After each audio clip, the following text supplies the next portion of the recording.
Trump administration and Congress are weighing changes that could reshape how the Federal Emergency Management Agency prepares for, responds to, and helps communities recover from disasters.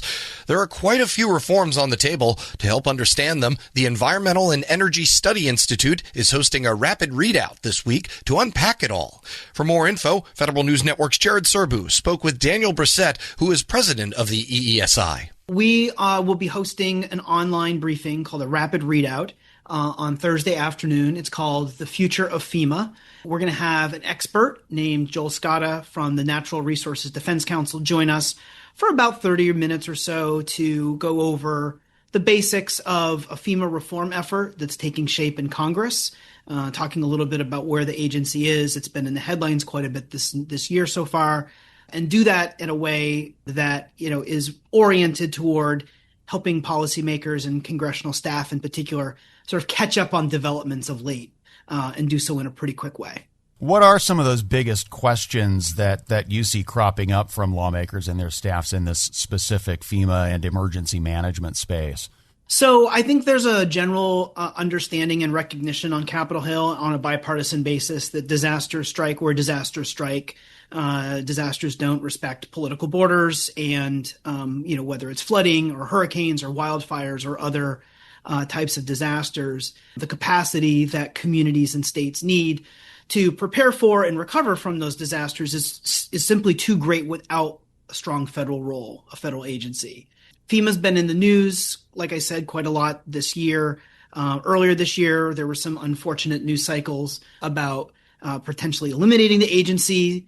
And I think, sort of a general worry and concern about the future of the agency combined with a genuine need to improve the agency. The agency's been improved over time, over the years many times, typically after something has happened and people have realized better ways of doing things and how to make the agency more efficient and more functional and more responsive to the needs of communities and people who are trying to recover. I think it's probably a combination of those things. And on a bipartisan basis, there's some legislation coming together, primarily in the House of Representatives, but I think there's general bipartisan interest in both chambers. Yeah, and considering that there does seem to be a pretty solid consensus on Capitol Hill that there is a federal role for sure in disaster response in the future, that maybe takes the possibility of FEMA or something like it being eliminated completely off the table. But if we operate within those constraints, that there is going to be a FEMA, what are the biggest specific questions about the agency's future that are going to need to be answered kind of short and medium term? Sure. And I think, one of those big issues is sort of ongoing funding and staffing capacity to ensure that the agency is prepared. There has been, the agency does more than just the recovery. They also are engaged on the preparedness side of things as well, and ensuring that those critical programs are around and are available when people need them. The best time to prepare for a disaster is before it strikes. And unfortunately, that's difficult to do for a lot of states and communities with limited capacity, and whether it's financial capacity, technical capacity, or otherwise. In the House Transportation and Infrastructure Committee, we've been watching some developments take shape. There's a bill called the Fixing Emergency Management for Americans Act. That is a bipartisan bill championed by the chairman of the committee, Representative Sam Graves of Missouri, and the ranking member, Representative Rick Larson of Washington. That bill would do a number of different things. I think the top level reform that bill would put into place is it would return FEMA to its status of an independent agency, directly reports to the president, has its own inspector general, and can operate on an independent basis. I think that's the one sort of the big thing, the top line of what the bill would do. But it would do other things. And these are things that there have been various efforts to do this over the years, streamlining processing, eliminating red tape, to ensure both on the preparedness side and on the recovery side that people are able to, put dollars to use quickly and don't get, too buried in paperwork. And it would also take some important steps to prevent making the disaster aid, disaster recovery, those processes political, which is something that we wouldn't want to see federal response efforts become political. I think there's a lot of concern right now, especially that could be something that is used or that is something that could negatively affect communities. Again, in the aftermath when, really everyone should be focusing on helping people get back to their lives and back to their businesses and try to get back to normal and doing that in a way where, those benefits and capacities and resources can be distributed equitably in a timely way. You mentioned before that, some of the previous FEMA reform or emergency management reform efforts have been in the aftermath of, a serious shortcoming that we've seen from the agency.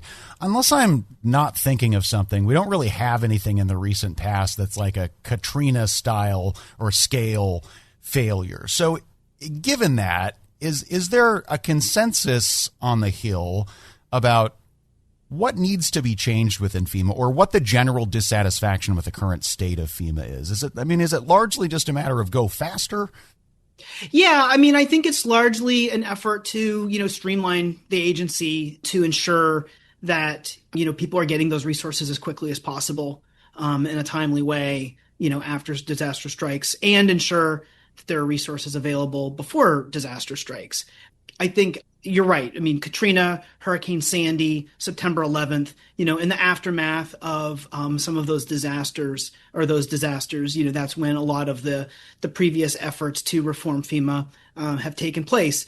But I think even after those, and even after the most recent significant reform, the Disaster Recovery Reform Act of 2018, I still think there's this idea that the agency can go faster, can be more responsive to help people recover on an even more timely basis to get back to their normal lives. I'm not sure that process can happen fast enough.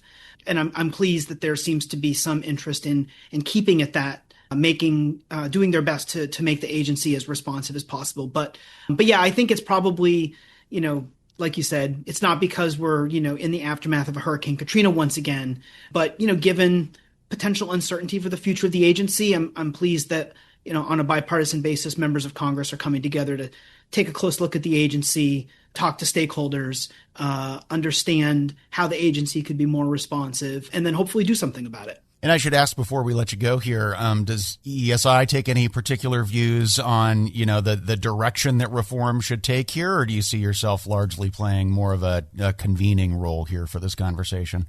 Yeah, we primarily see ourselves as educators. Advocating for specific policies it's not a big part of what we do here at EESI. We're known on Capitol Hill for providing nonpartisan, science-based educational resources on a wide variety of environmental, clean energy, and climate change topics. FEMA is an important agency. I think speaking, a lot of times people think first and foremost about, eliminating greenhouse gas emissions and reducing greenhouse gas emissions, but climate resilience and climate adaptation are very, very important. FEMA is one of the most important agencies when it comes to that, so it's one that we pay attention to very closely. And when there's this much activity on Capitol Hill, we spend even more attention and pay that even more attention than we might have. But, our goal is to bring an expert to the Hill, in this case virtually, to help people understand where things are, what direction they could go. But we won't be doing it we won't really have an advocacy position that we're working for